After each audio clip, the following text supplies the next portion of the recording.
So as a quick setup to this, I'm going to forewarn you that we have a bit of subterfuge, not much, just a little. And then secondarily, most of what's written here is not what we're going to talk about, and I'll tell you why. The fact of the matter is that when it comes to smart cities and smart cities applications, the people who are responsible for these applications don't actually ever want to know how much carbon they're using with their compute in the data center. It's completely irrelevant to them. They're only concerned with what their application is and what it's going to do in terms of efficiency, in terms of being smart, and in terms of sustainability. So it's a little bit misleading to think that most of them, mostly because most cities today don't own their own data centers. They're in co-location, or their applications are cloud applications, and that's a migration that's going to continue and never going to come back the other way. So that's the first thing. And then the second thing is, the first person who's going to introduce himself is going to be here to talk about something that he and I have been thinking about. Dan Scarborough's joined us to think about it as well, and that is the formation of a new global foundation around the concept of smart nations and what that means, right? And think about it in terms of United Nations Sustainability Development Goals, or SDGs. So with that, Andre, I'm going to let you introduce yourself and tell us why you're here. Yes, hello everyone. Well, I'm here now because it said KPIs on the agenda, and I think we should mention that in a smart city context too. With the smart nations, we are looking into the challenges of the smart cities and try to raise some of these topics onto a more international arena. And if you use then the KPIs as a topic, for some of us, you've all seen Susanna Kass on stage earlier today. KPIs is in the DNA when it comes to science, and some of us don't do anything unless it can be measured, and you can drive statistics from it. When it comes to smart cities, though, it's not only a data center game, Bruce. It is actually a political game. And today, the world has been suffering from a smart city industry that has not been functioning because it's so multi-dimensional. And particularly politicians have been fighting over what is smart.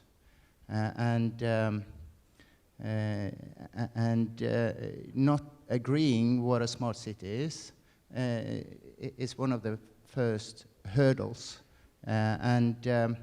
What happened over the last year when it comes to KPIs is that all of a sudden some United Nations initiatives said that being a smart city is not a smart city the way we've seen it.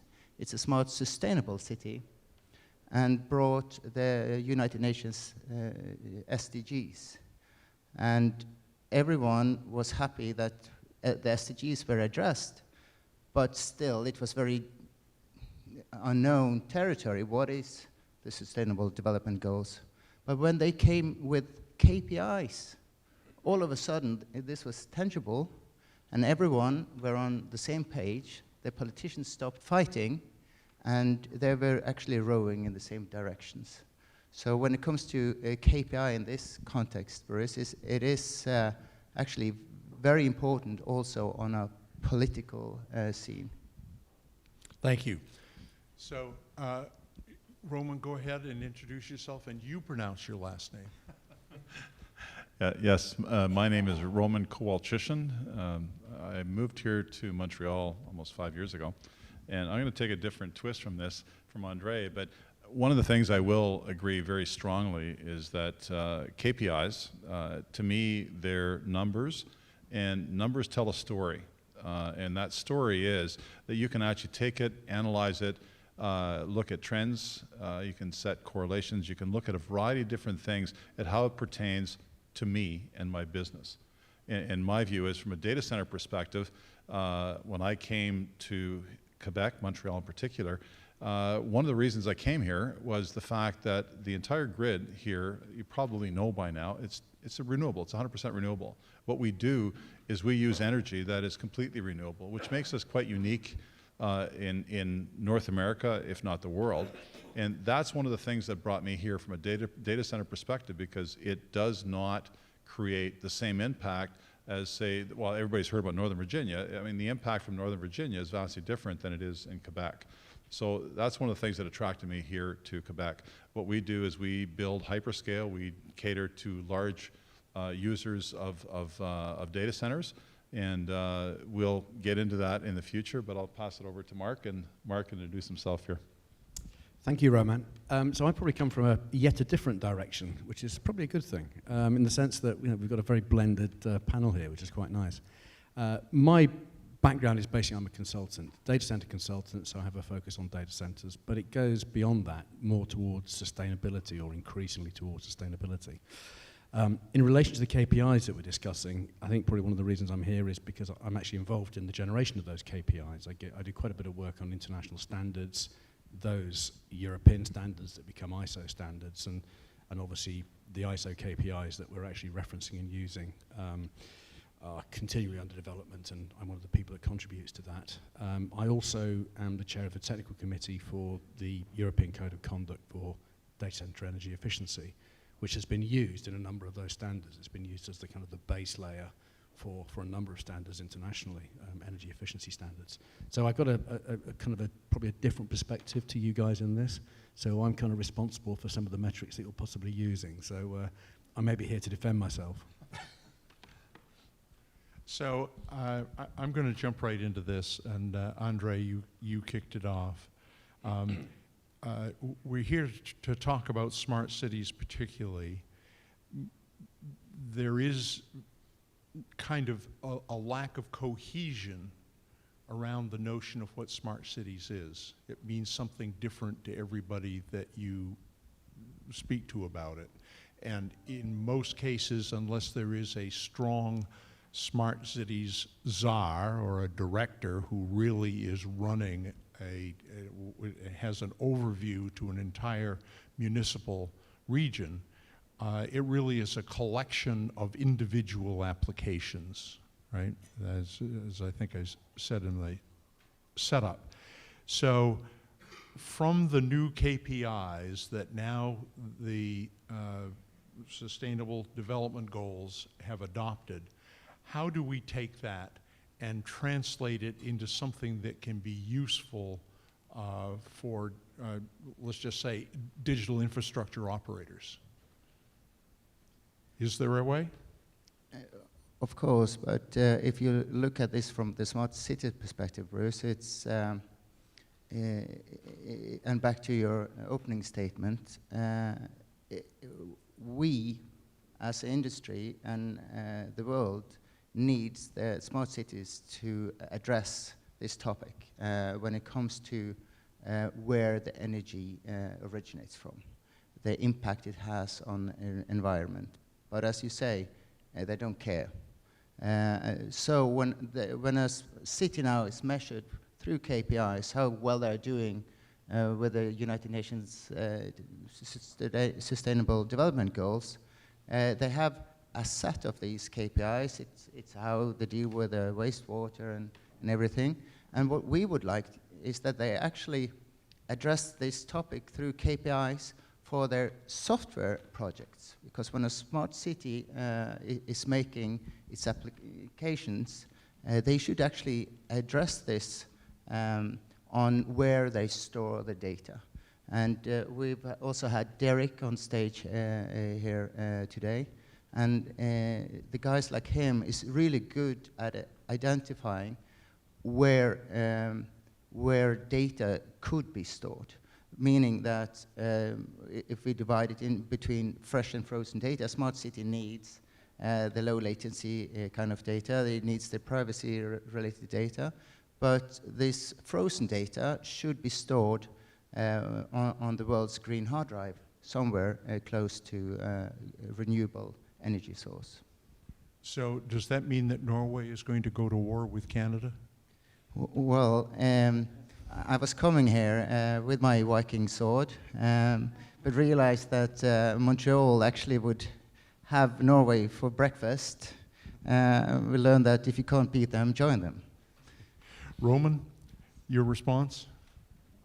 Again, I'm going to take a different approach to this. One of the things that Andre is referring to is a very high-level approach, but I'm going to take it down a few notches. One of the things that I find very interesting is just an environmental approach in general. When you mention the environmental approach, people shudder, people see dollar signs, they're afraid of it. And it's really quite interesting that people look at this as a cost, as a burden.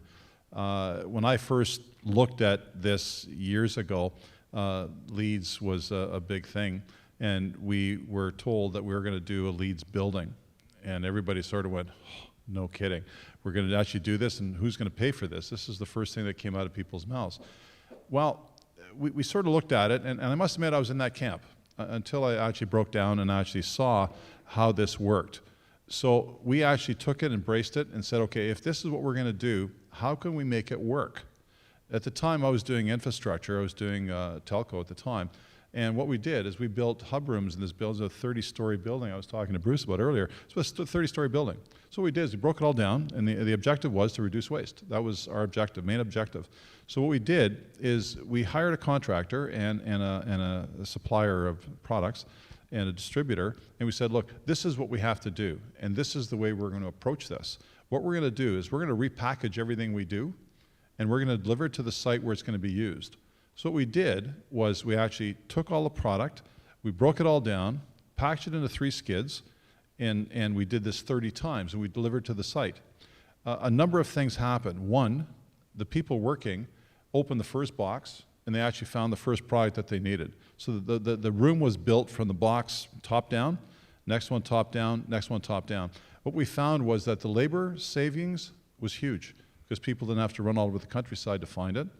The speed to deployment was faster, so we saved labor again. And one of the biggest surprises that really took me by something I didn't expect was our product didn't walk off the site. It was all controlled. So here we were looking at a project that everybody had anticipated was going to cost extra money.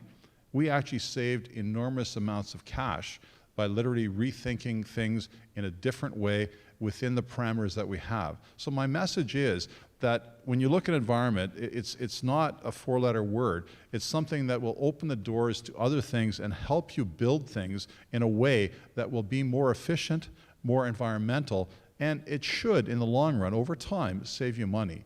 So I think everybody should embrace it from that perspective. Maybe that's not true right across the gamut, but my experience has been that my experience there did lead to some considerable savings that were really worth pursuing. And I don't think I'd do a project again without taking that into consideration. So, Mark, off to you.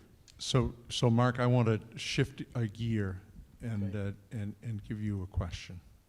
So it strikes me that almost all smart cities applications are going to ultimately be IoT edge data analytics related, right? And now we go to Andre's point about Norway and Quebec being the green hard drives. Right? So what does that mean for infrastructure at the level of the municipality, of the city? What's that going to look like in a smart cities schema? It's an interesting one, isn't it? I'm going to answer your question in a couple of different ways. So first, I think one of the challenges with smart cities is people. People aren't terribly smart. And what I mean by that is that we tend to, within cities, certainly larger cities, we tend to have multiple vested interests, multiple budgets, and multiple different focuses on different product sets, and possibly even different networks, different applications. I think you're going to have to speak up a little bit Can you, because I can barely hear you. Can you not hear me? Can you hear me?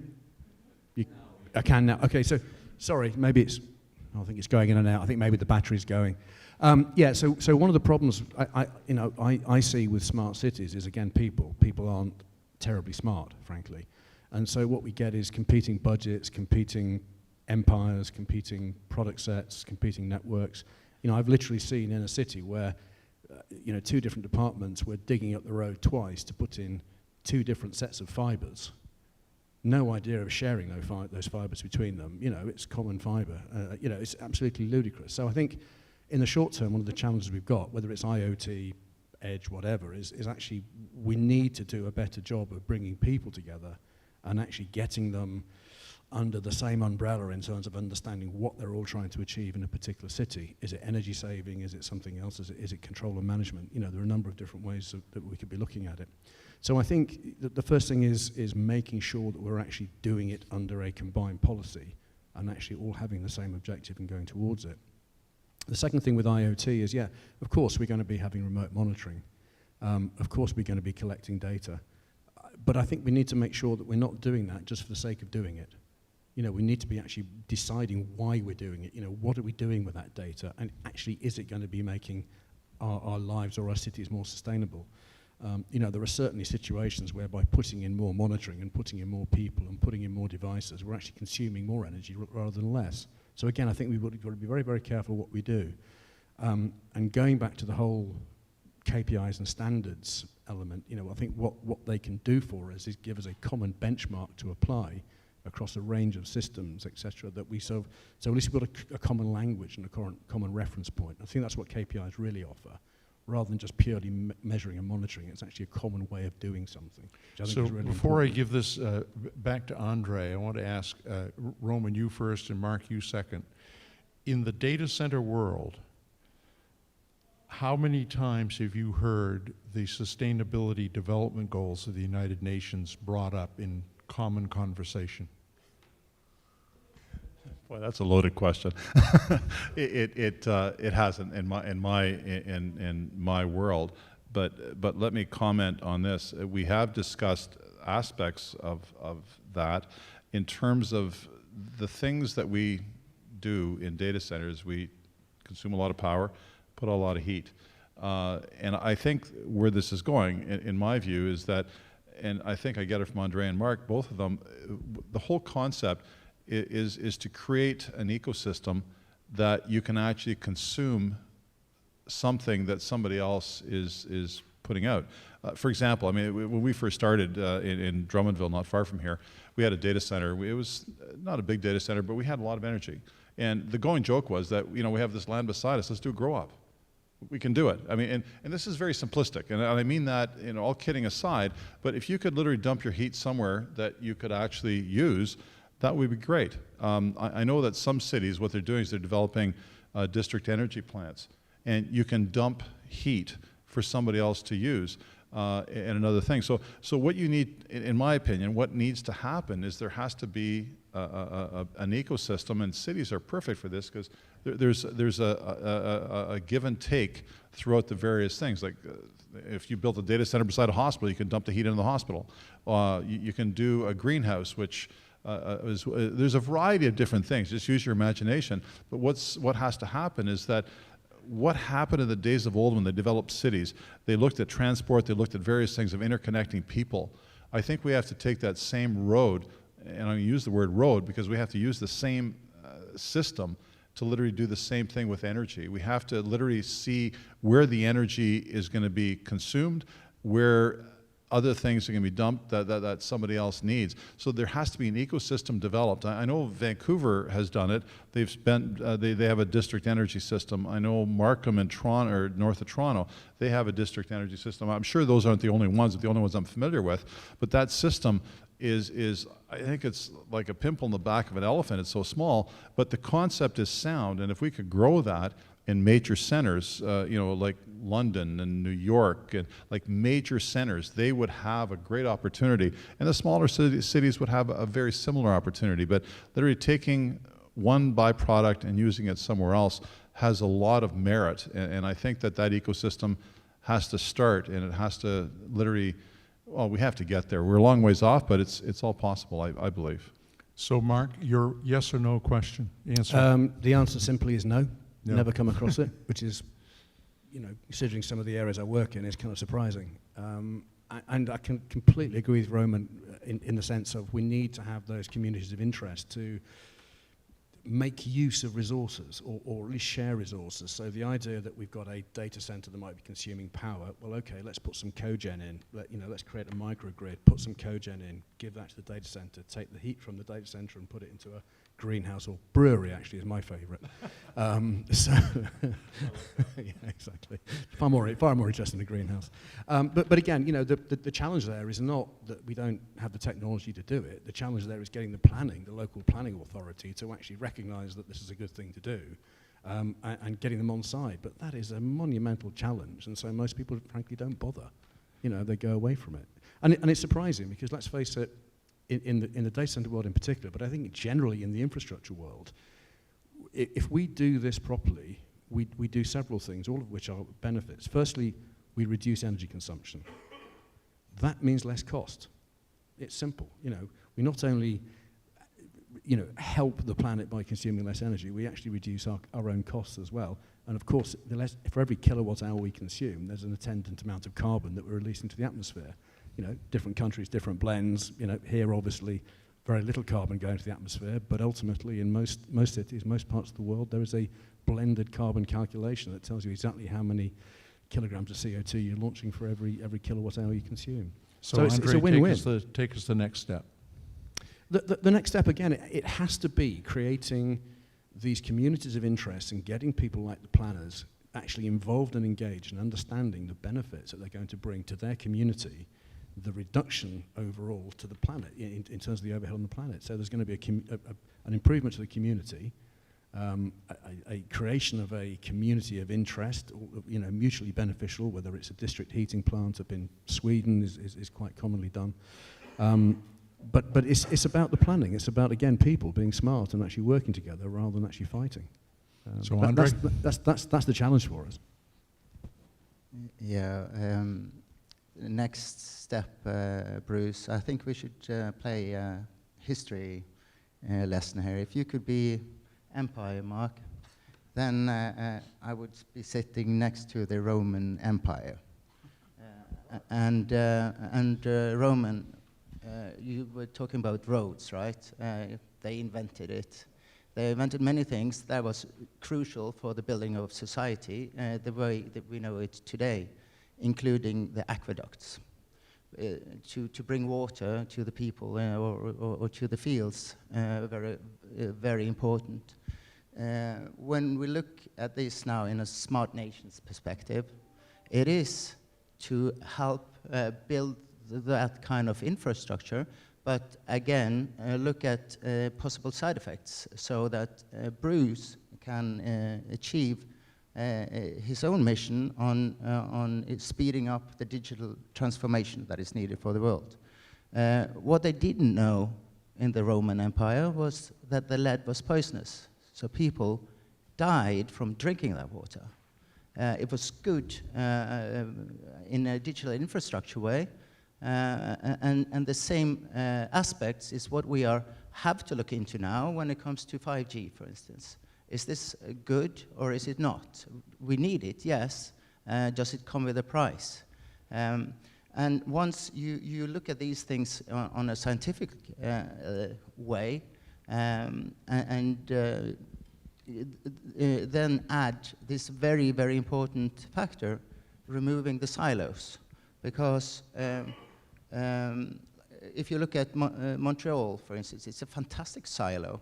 It's a very proud place and has a history to back it up with. But it causes problems when you try to do good for the world by exporting energy south of the border. It should be no such silos, no such borders, because it's obviously for good. It's what the Americas need. And obviously, if there was more trust put into the equation, Canada should be the green hard drive for the whole of Americas. Because it makes sense to have the green data here, given that the rest trust you guys, and then have more the edge facilities. Of course, that's where we're going, also for the smart cities, but dividing the load between the regional places and the green hard drive.